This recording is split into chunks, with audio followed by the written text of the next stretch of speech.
Hey, welcome back to Building Dad Bod 2.0. Today is push press and upper back day.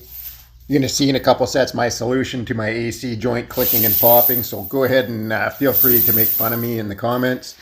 My lower back's been quite sore, so mostly push press, pull-ups, and a few accessories today. Nothing heavy on the back. Pull-ups, I was supposed to do 16 sets weighted today, 16 sets of doubles. I ended up doing 19 sets just because I can't do anything really like bent over rows or anything today.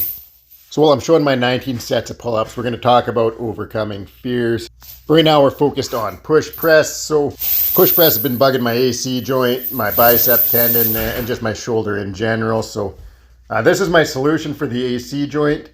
I took some bands, tucked them under my feet, and wrapped them right on the AC joint to provide some traction to the joint. I know it looks like I'm walking around shirtless with some bright yellow suspenders on. And it's not just because I'm seriously thinking about changing the name of my channel to Strong and Sexy. Actually serves a purpose. So it actually worked quite well. That traction opened up the AC joint. So you see that the first rep was an absolute grind. We're 201 pounds at the top once the chains are completely off the floor. My plan was to hit doubles here today, so obviously a little bit of a shaky start, but got that first rep out of the way and then came back and managed to get my doubles on this set. The overall goal was to get 3 sets of doubles, and then we're going to move on to doing the standing strict press with the jammer arms again because they're easier on the shoulder joint. So I've never seen anyone use bands like this during an actual working set, but I got the idea from watching a physiotherapist who was using them just during warm-ups to get the shoulder to open up during warm-ups to prevent that clicking and popping. And I thought, yeah, why not apply it to a working set? It does kind of threw me off a little bit on the first one just because there is some tension pulling down on the push press. So it took a second to get used to it, as you saw in that first rep. But after that, I was super happy. I managed to hit all 3 sets of doubles after that first one. And my shoulder wasn't clicking and popping while I was doing them, so kind of the best of both worlds.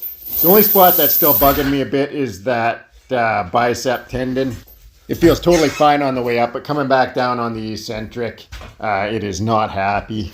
And there I want to give a huge shout out to at Blue Collar Strong 522. He was kind enough to send me some clips of different exercises to rehab bicep tendonitis. He managed to rehab a pretty serious bicep injury, so very thankful for him to do that for me. Very kind of him. If you're into grip stuff, he is a beast when it comes to grip. It's what he loves to train. And from what I understand, he was into arm wrestling as well. So if you're into arm wrestling and you're into grip stuff, go check out his channel. He's been doing some insane dead hangs lately. After I posted mine, he asked if he could take part in a little challenge between me and Michael McCabe, and I knew he was going to blow us out of the water, and he absolutely did. But you better keep pushing Blue Collar Strong, because I'm coming for you. I'm doing the dead hangs 3 days per week, trying to build those up, having a lot of fun there. You'll see me do a set here today, did a couple sets, my heaviest sets so far, so those are coming up after the pull-ups. Right now I want to talk about fears though. Nomo asked me a little while back to do a talk about overcoming fears. And today's a good day to talk about it. My oldest daughter had a job interview. She was quite nervous, as most of us are, going into a job interview.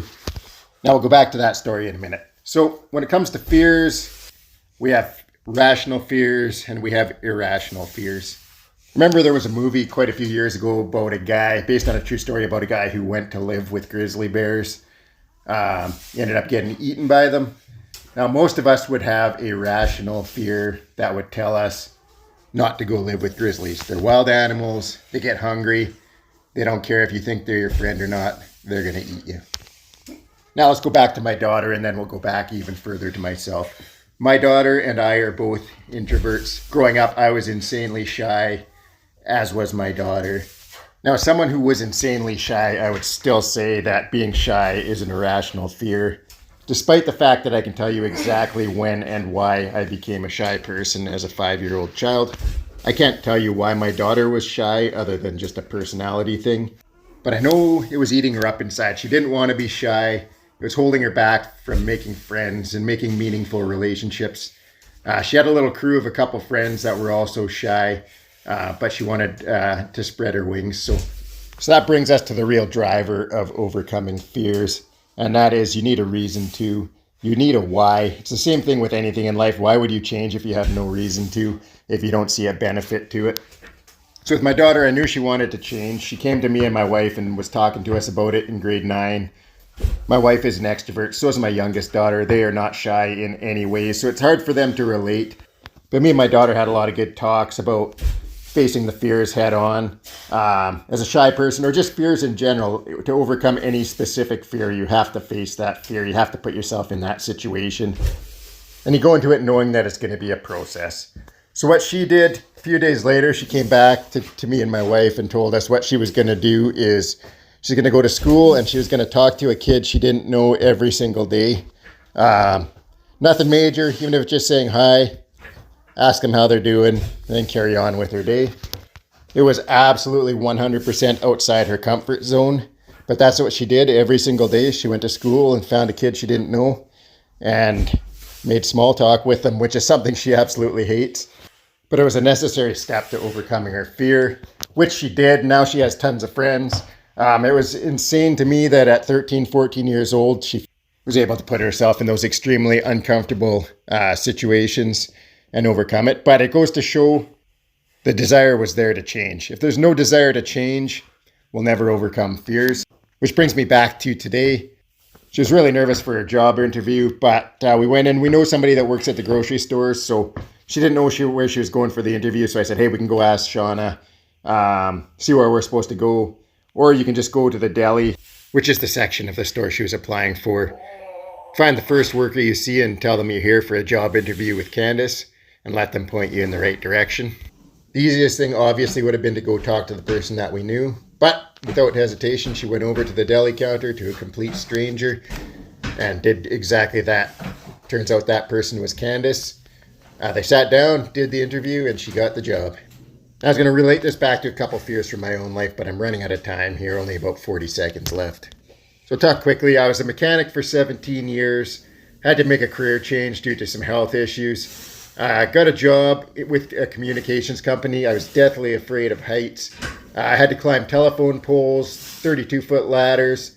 So my why was my family. I had to make a choice, give up this really good job opportunity with benefits and a pension and good pay, or get over my fear of heights and take care of my family. So what did I do? Got my spurs on, got to climbing, and the rest is history. That's it for the workout. Have a great night.